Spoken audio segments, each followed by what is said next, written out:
Alors, on sait qu'aujourd'hui, les Américains ont obtenu des talibans un nouvel engagement pour évacuer des Afghans. Est-ce qu'on peut faire confiance aux talibans? Est-ce qu'on doit dialoguer avec eux, David Corcero? Alors, on doit, oui, parce qu'on n'a pas le choix. Ça, c'est une certitude. Alors après, leur faire confiance, je pense qu'aujourd'hui, je ne sais pas si vous avez vu, il y a eu une première manifestation aujourd'hui. Et d'après les premiers échos qu'on a, on sait qu'apparemment, les journalistes sur place sont déjà fait confisquer tous les moyens de caméra qu'ils avaient. Donc je pense que leur faire confiance, c'est compliqué. Et puis il y a un historique surtout. Et après, je pense qu'il y a quand même quelques éléments où aujourd'hui, on est la première journée, où je ne sais pas si vous l'avez vu aussi, mais les hommes et les femmes sont séparés dans les établissements scolaires depuis aujourd'hui. On a demandé aux femmes de quitter 5 minutes avant les cours pour qu'ils puissent se réfugier dans une pièce. Les femmes qui doivent porter aussi la burqa. Pour que toutes les femmes puissent être dans cette pièce en attendant que tous les hommes quittent l'université. Donc c'est un premier signe de non-respect déjà des droits de l'homme. Donc ça ne correspond pas aux 3 engagements qui avaient été demandés. Il me semblait que c'était un point fort de la Commission de l'Europe, que ces 3 engagements soient respectés en tout cas.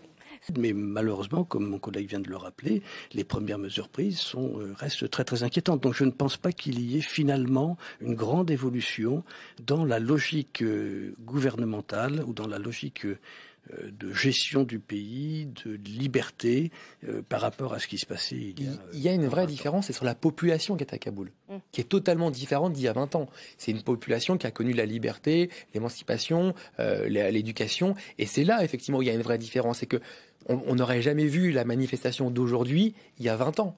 Et je pense que c'est sur ça aujourd'hui où il y a un vrai risque, c'est que les gens qui sont sur place ont connu une liberté qui est en train de disparaître au fur et à mesure et au jour le jour. Et vous faites confiance au peuple afghan pour se révolter? Moi, ce qui m'arracherait le cœur, c'est qu'on ait des scènes de tuerie, de massives, comme on a pu voir cette première manifestation où il y a eu quand même des tirs qui ont été faits. Et c'est ça. C'est vraiment ça, c'est la vraie différence. C'est qu'aujourd'hui, le peuple malheureusement peut subir, et c'est là où moi je me dis, c'est la vraie difficulté, c'est quand on a connu cette chance, et en France on l'a, d'avoir une telle liberté et de faire un bond en arrière, ça doit être très compliqué, très dur à vivre, et c'est là où on doit, nous Européens, continuer à essayer d'évacuer un maximum pour sauver un maximum de personnes et surtout un maximum de jeunes filles. David Corcero, outre effectivement l'urgence sanitaire qui va être prolongée, qui va être donc prolongée, oui, dans les Outre-mer, est-ce qu'il faut une aide spécifique, une aide plus pérenne pour les Outre-mer? La situation est totalement différente de ce que nous on a pu connaître sur la métropole. Vous voyez, aujourd'hui ils sont encore sur un confinement. Je rappelle qu'il n'y a pas eu de rentrée scolaire, donc effectivement il va y avoir un accompagnement différent pour tous ces jeunes. Et effectivement, tout ce qui est ultramarin, que ce soit la Guyane, la Réunion, la Martinique, la Polynésie aussi, effectivement, économiquement, comme l'a dit Bruno Le Maire, le plan de relance qui est affectif pour toutes les entreprises va continuer, va perdurer, ce qui va permettre d'essayer de soutenir un maximum l'économie. Après, est-ce qu'il faudra faire plus de mesures sociales? Je pense que ça sera décidé certainement dans les semaines qui suivent, et ça nous permettrait d'avoir une ligne à tenir bientôt. Quelle est l'ambiance au groupe Modem et dans la majorité en cette rentrée parlementaire? Vrai faux départ, nous disait Elsa Monagava, puisque c'est juste une petite session extraordinaire pour le projet de loi d'état d'urgence. Alors c'est une session extraordinaire, mais qui a une très grande importance, puisque vous savez que le Modem est très attaché au territoire ultramarin, parce qu'on a beaucoup d'élus sur place. Et donc effectivement, comme l'a dit votre journaliste, on devait être en séminaire la semaine qui suit. Donc pour nous, ça ne va pas changer grand-chose, parce que nous allons partir en séminaire et revenir s'il faut revoter le texte le plus rapidement possible pour faire une rentrée parlementaire.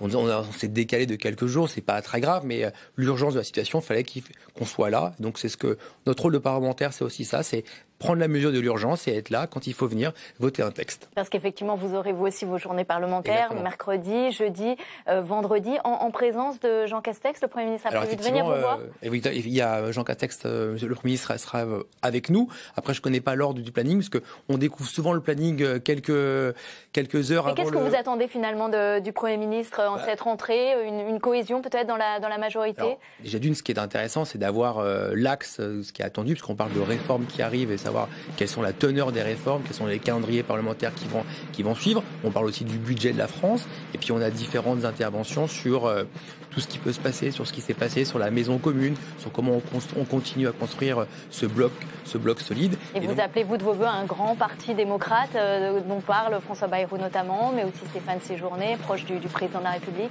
C'est l'idée. Après, il faut que chacun sente dans la maison commune se sente bien. Il faut que tout le monde trouve sa marque, que tout le monde puisse adapté à l'équilibre de la pièce qu'on va pouvoir construire. Moi, j'ai un exemple qui me reste assez en tête. Moi, je ne voudrais pas revivre l'échec de l'UMP, qui était une grande maison commune où tout le monde était là et qui s'est très très mal fini. Il y avait le RPR, il y avait l'UDF, il y avait cette union-là. Exactement. Et donc voilà, l'idée, c'est de ne pas faire la même chose pour que ça se finisse mieux.